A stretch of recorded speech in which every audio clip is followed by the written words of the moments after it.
Bodhan sub collector కార్యాలయం ముందు విద్యార్థులు ఆందోళన చేపట్టారు. తెలంగాణ విద్యార్థి పరిషత్ అధ్యక్షుడు మీసాలే నాగేష్ నేతృత్వంలో స్కాలర్షిప్ మరియు ఫీజు రియంబర్స్మెంట్ కొరత నేపథ్యంలో విద్యార్థులు తమ విద్యని కొనసాగించలేకపోతున్నారని మండిపడ్డారు. తెలంగాణ రాష్ట్ర ప్రభుత్వం వెంటనే బకాయిలు విడుదల చేయాలని డిమాండ్ చేశారు. లేకపోతే పెద్ద ఎత్తున నిరసనలు చేపడతామని హెచ్చరించారు.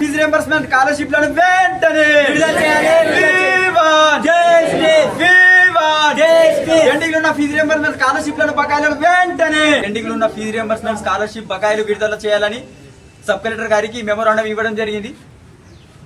ఈ స్కాలర్షిప్ అనేది వేయకపోవడం వలన విద్యార్థులకు ప్రైవేట్ కాలేజీలో కావచ్చు, గవర్నమెంట్ కాలేజీలో కావచ్చు, వాళ్ళ సర్టిఫికేట్స్ లో ఇబ్బంది అవుతుంది. ఎందుకంటే వాళ్ళు ఇంటర్ పూర్తి చేసుకున్న తర్వాత ప్రైవేట్ కాలేజ్ చదువుకున్న విద్యార్థులు కావచ్చు, గవర్నమెంట్ లో చదువుకుంటే కూడా వాళ్ళకి ఫీజు రియంబర్స్మెంట్ కావచ్చు, స్కాలర్షిప్ వస్తే వాళ్ళకి ఎంతో కొంత మధ్యతరగతి కుటుంబం నుంచి చదువుకునే వాళ్ళు ఉంటారు. వాళ్ళకి ఎంతో కొంత స్కాలర్షిప్ అనేది వస్తే వాళ్ళకు ప్రభుత్వం తరఫున ఎంతో కొంత సహాయం